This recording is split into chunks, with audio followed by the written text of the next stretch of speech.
And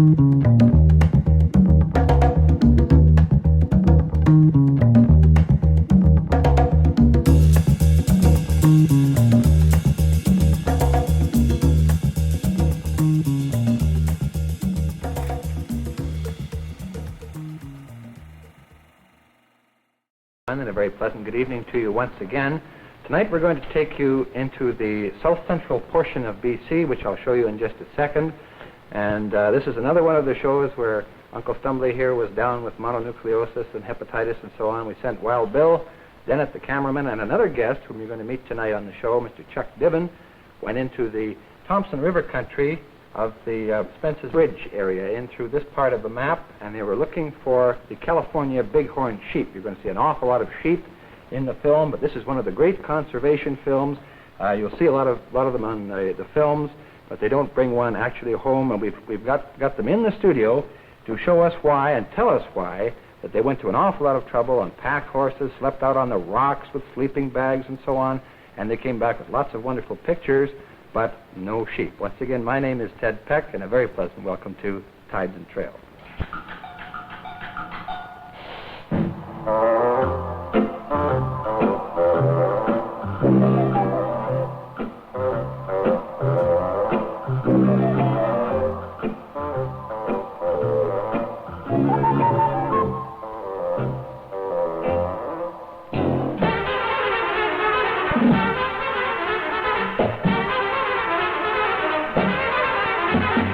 Tides and Trails is presented each week at this time by Sportsman Cigarettes. Sportsman, the cigarette that adds pleasure to your leisure. Now, here's Ted Peck. And the first thing I'd like to do, ladies and gentlemen, before we start sheep hunting, is introduce you once again, no stranger to you all, Bill Dennett, on my right here, who takes all the pictures. Nice to see you again, Bill. And thanks for going up when I was sick. And the fellow on his right here, Mr. Charles or Chuck Diven. Chuck, I'd like to welcome you to Tides and Trails for the very first time, although you've been on many, many trips with us taking still pictures. Chuck does a lot of still work with his various types of cameras, all still cameras. And you've seen some of his work in the Star Weekly when Uncle Stumbly went on the lingcod hunt, as a matter of fact, with Bill Dennett's son over a year ago. Taught him how to catch his first lingcod. Chuck did it all on still pictures and had it in the Star Weekly. And then again, adding pleasure to our leisure here in the studio as well as you at home. He did another one on Gold River, if you'll remember the big Tyee salmon. That also was in the Star Weekly, and I believe Chuck has a few more planned. He goes on, I'd say 1 in 10 trips, Chuck, would you? Yes, I'd like to make more, but quite often I can't. Chuck is a freelance photographer who's based in Vancouver. He loves the outdoors, and some of his best photographic work has been with outdoor photography. We welcome you to the show, Chuck, and as we show the film, you were on the trip, I wasn't, so you're going to do more talking than I. Thank you. Bill, okay to roll the film and show us about the sheep hunt? Fine, Ted. Okay, let's go. We'll make our apologies as we go along. We started out, Ted, at the new motel that's just been built in Spences Bridge. Ironically enough, Sportsman Motel. Something rather unusual. This motel is built on Indian reservation land, believe it or not. Although the boys that went hunting with us, that took us in, are Indian blood, they are truly white men, wouldn't you say, Chuck? I'd say the finest group that I have certainly worked with when it comes to photography and facilities and such. They have lived all their life in the Spences Bridge area. They had a cattle ranch, which was bought out by the railroad because of a slide condition, and with that they put up this truly modern motel. We started out two little chukar partridge hunting. Well, if you'll remember, ladies and gentlemen, last year we went with Collie Peacock. This is the very same district, and they were for these chukar partridge full of cactus and sagebrush, and I don't envy the dogs. Who's that with the dogs? Lloyd Love? That's Lloyd Love, Ted, yes. He came up to furnish the dogs for the hunt, as usual, and as we found out our previous hunt, Ted, they're a pretty wary bird. They're very difficult to flush out, very difficult to hit. I believe you'll agree with that, Chuck? Yes, just as hard to hit with a camera as a shotgun, that's for sure. Chuck, have you been on a checker partridge hunt before? No, this was a new experience to me. I've done lots of duck shooting and a little pheasant shooting, but these checker partridges were much, much faster than anything I've... They really fly over those ridges downhill, don't they? They certainly do. They are plentiful in the Spences Bridge area. We must rib the boys a little here, Chuck. They unfortunately just weren't hitting them. We can't criticize them too severely for that because they are, as Ted mentioned, we have mentioned, very difficult. However, they were quite plentiful in the area. We had no problems flushing out a few. We did see a good number of birds. Again, Ted, as you mentioned, it is very hard on dogs. Now, what about booties for dogs, Ted? Is that effective? Well, Lloyd knows this himself. In a lot of the areas, particularly in a cactus country as this is, Spences Bridge, Ashcroft, all through the central interior where you have this dry condition that breeds these cactus, little leather booties can be made for dogs, and although it doesn't protect most of their portions of their body, it certainly protects the pads on their feet, which are the most sensitive parts, and a dog will quit working sometimes when he gets enough cactus in the pads of his feet. Well, go ahead, sorry, Bob. that was the case here. They were bothered a lot by cactus, and they just quit. I spoke to Lloyd about booties, and he felt that they weren't too effective. A dog hasn't got his feet aren't quite sensitive enough with the booties on, and he won't hunt as well. Well, again, this is an optional and individual thing, but most of the people I know who are successful chucker hunters, they train their dogs with the boots on, and then they're effective in the area. But this cactus is an awful thing, and if you don't wear proper boots yourself in the area, it's a terrible experience getting one right through the bottom of your foot. Or through the lower pant leg. This can be a little painful, as we found out. And they have a tendency, these little cacti have a tendency to jump up on you, and you kick them, and they'll end up creeping right up the back of your legs and so on. Here's a shot you want to watch. There is a chucker right in the bush. You see him just leave? There he goes. A lovely shot, but I must rib Forey Walkham. That is Forey Walkham you saw that walk in on that bird. I must rib him. He missed it. There's Forey there. He was more or less, should we say, our guide on this entire trip. Also on the trip, we might mention, along with Chuck, was Ralph Williams, cousin to Forrest Walkham. Also another cousin of Ralph, or of Forrest rather, was Don Ursaki. You'll see him a little later. He's on this hunt with us. While we're on chuckers here, Bill and Chuck, let's give a little credit again to the BC Fish and Game Branch for introducing them in the Thompson Valley, where they've spread all up and down. They provide a wonderful exotic game bird, an extra hunting type bird for the whole province and people who would like to come into BC from the states and from the prairie provinces. And the birds certainly have not only survived, but they've multiplied tremendously. They were brought in and introduced from India, were they not, Ted? Well, I think they got these particular, the stock here from the States, but originally they are an Asiatic bird. I don't know which country they come from. I think India has them, and I think several other Asiatic countries have them as well, but they're one of the sportingest game birds on the North American continent now. Well, Ted, did they not have tremendous success? We found out when we were in Hawaii. Yes, the chuckers do well in Hawaii, but we missed the season on them there. Yes, they had a tremendous increase. Well, now here's where you guys get your ribbing. Both Chuck and Bill here, they're going to go off, theoretically, after they show us their meager bag of chuckers, they're going to go after the elusive California bighorn rams, which they say there are, you guys, pardon me, chaps, say there are a few in the area. Yes. In some ways, I was awfully glad I was sick on this trip, noticing the tremendous effort and hiking and horseback riding that went on. I know all of you people watching are going to enjoy the effort the boys went to. Now, that mountain you just saw is Arthur's Seat Mountain. That is the one that we are going to go up on top. After these sheep, we go all the way up by horseback. The mountain is about 7,000 feet. We went up to about the 6,000-foot level, wouldn't you Yes, say? they estimated 6,500. Straight up. Again, just to give the Walkham boys and yourselves a little ribbing here, I noticed a dog in that picture, Bill, and I think we're going to see him again. And he looked not unlike a border collie that's used to herd sheep. So, what do you say about that? Well, I'd like to put you straight on that, Ted. All safaris have mascots. This dog was strictly a mascot. Oh, that sounded like a political remark almost, Bill. Well, I'd like to at this time, as you'll see why, certainly compliment the Walkham brothers on their tremendous horses they had. I've never seen animals like it to cling to the side of the mountain the way they did. You'll see a little later on you'll see a shot of the horse's shoe. They have cleats where they can cling. But they certainly were a marvelous beast for this particular Much more sure-footed than a man on his 2 feet for this type of terrain. Wouldn't you say, Bill, that was a sheepdog? No, come on. Now, you like dogs.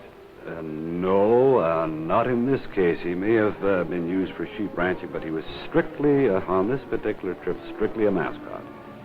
Well, I'm sure that the Fish and Game Branch won't object, Bill. I mean, after all, we know it's illegal to have dogs running game of any type and that sort of thing, but... Now, the only assistance we received from the dog in the entire trip, Ted, he did point.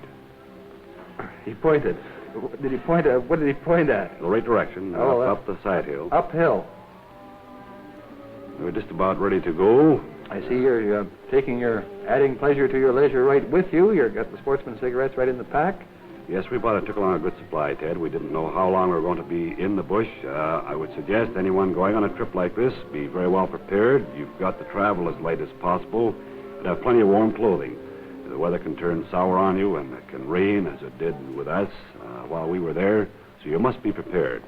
I see you've finally got somebody to carry your tripod for you, even though it's a horse this time. He did an excellent job, too, Ted. It was a tough climb. I wouldn't want to pack it up by hand or on my back. There's Ralph Williams, cousin of Forey Walkham. These boys are all related. A grand bunch. They were certainly wonderful chaps to be in the bush with. Do they all have an interest in this new sportsman motel there at Spences Bridge? Or? Yes, they have, Ted. Where we are saddling up their horses was their original cattle ranch, which they have since leased back from the railroad. And with the monetary gain of the sale of the ranch, they went into the motel business. Well, I wish them the best of luck. I really do. I wish I could have been on the trip, but as I say, there are several of them there that I missed. And Chuck, as a first-time sheep hunter, how did you react to the trip? If I had this trip to do over, I would certainly like 2 weeks of conditioning before tackling it. It's very rugged hunting, in my estimation. Even with a camera, you still have to get up there with the hunters. You'd say it was 99% looking and hunting and about 1% shooting if you do get the chance. Yes, it appeared to be this way. Had we spotted a ram, it would have taken 5-10 minutes to make the kill and a day and a half to get it back out. Well, we did see the game, but very, very difficult to get close enough. Yes, it was. Looks like the weather was pretty hot, Bill. What would you say the temperature was as you were going up? Oh, the temperature's around 70, and the 70, about around 70, wouldn't you say, Chet? Yes, it was quite mild. It was quite mild on top of the mountain, which we didn't expect. There's the first game we spotted. Those animals are about 4,500 feet up. All used, or? They were all used in this particular group. Particularly as this is a sheep hunting show, that no sheep in British Columbia, either the California bighorn or the Rocky Mountain bighorn, is allowed to be taken unless it has a horn or a curl of at least 3/4. And this is usually the offense that's committed by novice sheep hunters. They take a small ram and they find that when they get it all the way packed down, it's illegal. We carefully scanned this group. There were 7 all told, and we weren't sure. And there seemed to be more appearing out of the scrub brush from time to time. These, incidentally, Ted, I believe, were planted in the area in the early 30s, I believe. They're the California bighorn. And I presume they're at the same time they stocked the Princeton area and through there, too. Yes, let's see. And the Okanagan and parts of that, the Vassal Lake band of sheep that's in there. I don't know very much about sheep at all, Bill, and I would have loved to have been on this trip just for my own education. It looks as though it was a lot of hard work. Well, I think the education primarily was, we might go back to what Chuck said, condition yourself for a trip like this first, because it's pretty rugged. As usual, you'll find all these animals on these rock shale cliffs, usually. That was rugged country, very hard on the horses, but they certainly were marvelous beasts. Little fellow looking at us. But it was well worthy of it, Chuck. I think it was a tremendous experience. It was. Sure, Ted, that you would have enjoyed it very much. Of course, being out of condition, I might have lost another 5 pounds on that trip. Let's put it this way. Sheep hunting is something you really have to be in shape for. But now... Now back to Chuck Diven and Bill Dennett and the Walkham brothers and so on their California bighorn sheep hunt. You look pretty high up from the Thompson River here now, Bill. Yes, we're up about 2,000-foot level at that point. There's the cleats I mentioned on the horse's hooves. I've never seen shoes quite like that, but they were very effective. Yes, indeed they were. Those horses could maneuver on that terrain where we, on our 2 feet, had great difficulty. There were areas, wouldn't you say, Chuck, that you just wouldn't be able to get off your horse and maintain your footing? No, many times we found this true in our photography. We would like to have gotten off the horse to get a good picture, but you're safer on the horse's back. Just sit Who's tight. this chap having a little pleasure in his leisure, stopping, getting off the horse, and having a sportsman? Who was that? Incidentally, that was Don Ursaki.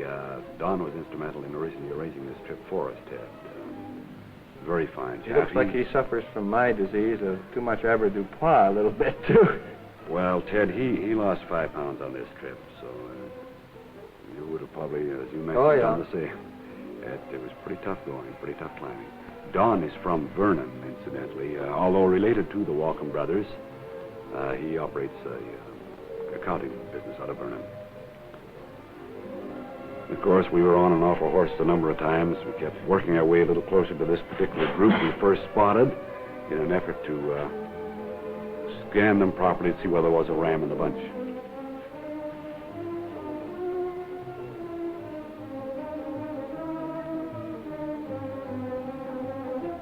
Did we look at him again, Chuck? Yes, we got reasonably close to this group, close enough for a year-long telephoto lens. So you're having a drink there, Chuck. The water tasty? Oh, mighty tasty and cool and refreshing. I was about 5 hours from our starting point. We hit the first water hole. Yes. The boys neglected to tell us that water would be a bit scarce up here. And of course, all we need, horses included. Yes, they worked hard. The only other water hole in the entire area was on the top of the mountain, a very small spring, which we were most pleased to find. They hadn't expected whether they weren't sure whether there'd be any water in the area at all when we got to the top. Bill, how high up did the timber go? There was timber right in the 6,000-foot area where we camped. So you were hunting pretty well in the timber all the time. You were glassing through timber into other ridges? That's right, Ted. Usually you'll find one face of the mountain is strictly rock and shale slide. And the other side would be heavy timber, and of course the tops are very heavy timber. And once again, we start the long climb. This was taken, I presume, Willie, from horseback, eh? You notice the gait and the sway of the horse, yes. I certainly was pleased to be saddled rather than hiking this particular trip. That last scene will give you an idea of the narrow trails on the face of the mountain. These sheep that you got the pictures of, Bill, how much do you figure they would weigh? I mean, if there was a big ram amongst them, and I know so little about sheep, would they go 500 pounds? Would they be that big, or? Oh, no. 300? No, I would say around, no, I'm not an authority. I would say around 250. I'm not an authority. I wouldn't want to be. As I understand it, the California bighorn is a little smaller animal than the Rocky Mountain variety, but I have no idea of the actual comparative weights. They're very difficult to tell apart. There is a difference in weight, I understand, but not too great, not too much. You notice these, they had there, these sheep that we were photographing here, they had their eye on us at all times. They knew we were in the area. Yes, they state, the boys up there state these sheep have very keen vision. They will see you much sooner than you can possibly see them. Much like antelope, I would say. Yes. But 5-power vision. Yes. Getting a little closer look here, they're again lambs and ewes. Were you on the trail of one particular ram, Bill? Did you get a long distance sight at any of the rams in the area? Well, we can't be positive. We did spot what we thought to be a ram in one group. Oh, we weren't dead positive. That's one of the reasons why we came back empty-handed. We wanted to be absolutely sure. And we stalked these all day long, as I recall, Chuck. And then once at the top of the mountain, we left them on That foot. looks like a ram in that shot you had there. There we weren't. I think that was the group. Just not quite a three-quarter curve, as we couldn't be sure. Did you get some good still pictures, Chuck? Yes, I did. Some excellent pictures. The weather was certainly in our favor. particularly for color photographs, which I was using in this case. Beautiful country, though. Did you ever get above the cactus and sagebrush? Did it turn? Did the carpet underneath you turn into something different? Yes, it did. It was more of a tundra-type carpet up on top. Trees were thick, but small trees, small timber. What are you doing, Willie? Trying to start a forest fire? Or? No, we bedded down for the night. You see sleeping bags just right out in the open, right on the spot. We had a very pleasant night, apart from, I believe there was a horse tethered a little close to us, tried to get into the sleeping bag with us a couple of times during the night, but apart from that, all went very well. Now that it's all over, Bill, I know I'm going to cheat a little bit, having seen the film before. I know somebody ruined the eggs here. Was he appointed permanent camp cook, or...? Never complain about the camp cook. The eggs were just the way I like it. Just the way you like it, eh? They looked good in the pan. By the time they got on your plate, they were scrambled, but they were good. Just Believe the me, way you like it. If you're watching, Ralph, they were great. All the boys having a good breakfast and a sportsman's cigarette before starting out. How long did you hunt this next day, Bill? All day. We left to come down that following evening. We got in at dark, did we not? Yes, just we were 15 minutes on a trail in the dark. Horses took their heads and we were home. When they're going home, they've got a special pace. I guess they're going home pace. Yes, they do. You seem to be pulling on those reins steadily. There's another point. Forey was telling us that you could leave the top of that mountain in darkness and just give the horses head, and he'd take you right home. This band of sheep seems to have stayed in the same area, Bill, the second day. They never moved. We saw them again late in the afternoon, still in the same area. Whoops, there go the eggs. Oh, they were just the way we liked them, Chuck. You bet they were. Mighty tasty. I'd like to point out, ladies and gentlemen, that this same area, the Spences Bridge country right through down to Shaw Springs and up to Martell, and all through this same area is world famous for steelhead trout fishing. And the steelhead is the seagoing version of the rainbow. And in the Thompson River Valley, the trout go up to tremendous sizes. They're a native rainbow to the river, up to about 5 or 6 pounds. And the steelhead that move up from the coast go as high as 30 pounds. And a lot of people from the state of Washington and Oregon both come up to the same area here for steelhead fishing. And the accommodation, as you see, where the fellows stayed here at these people's place, the Sportsman Motel is improving all the time along the Thompson Valley. There's a lot of good places to stay for steelhead fishing. Season being from late September, say the 25th of September, right through into February.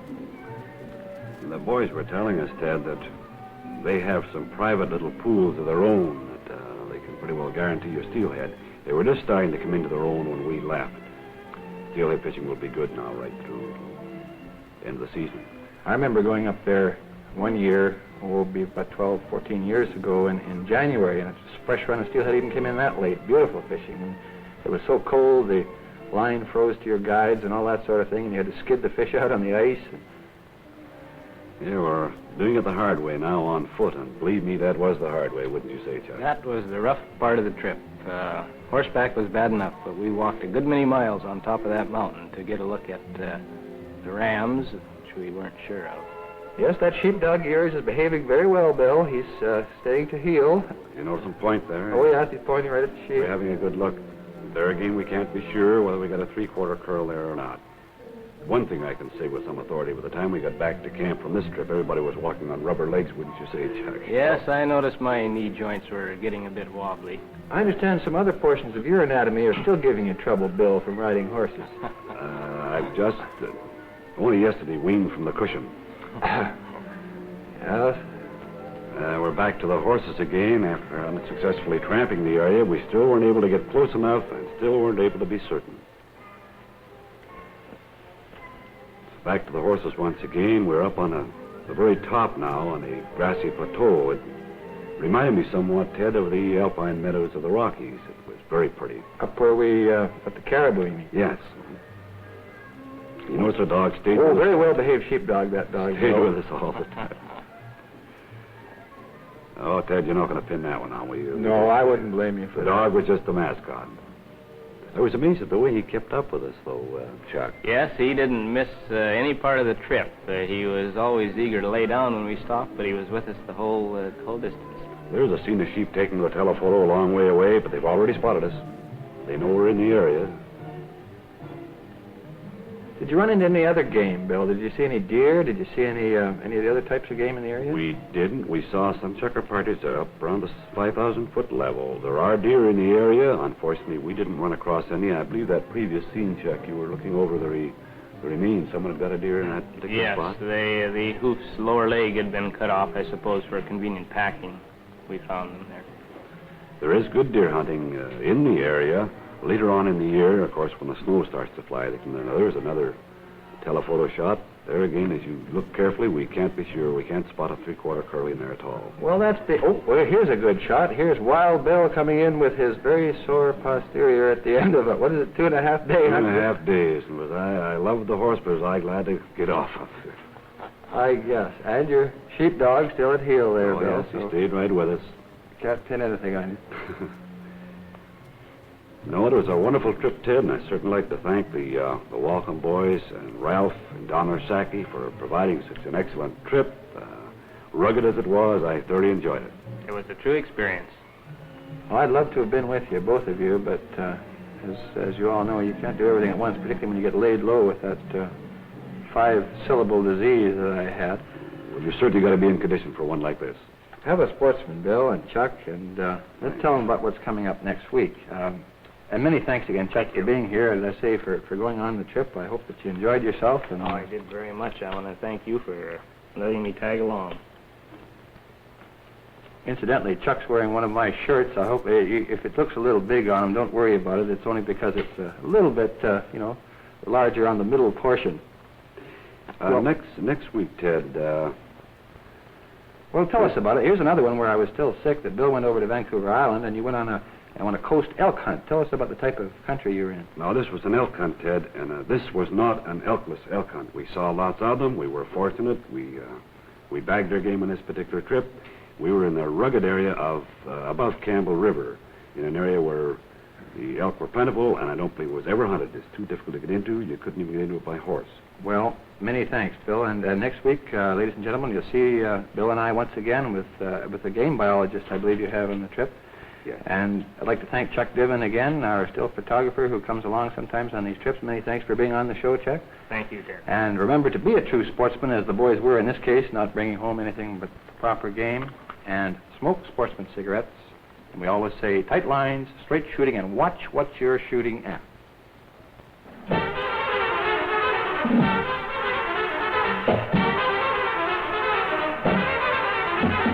Sportsman Cigarettes, the cigarette that adds pleasure to your leisure, has brought you Tides and Trails. Join Ted Peck next week at this same time.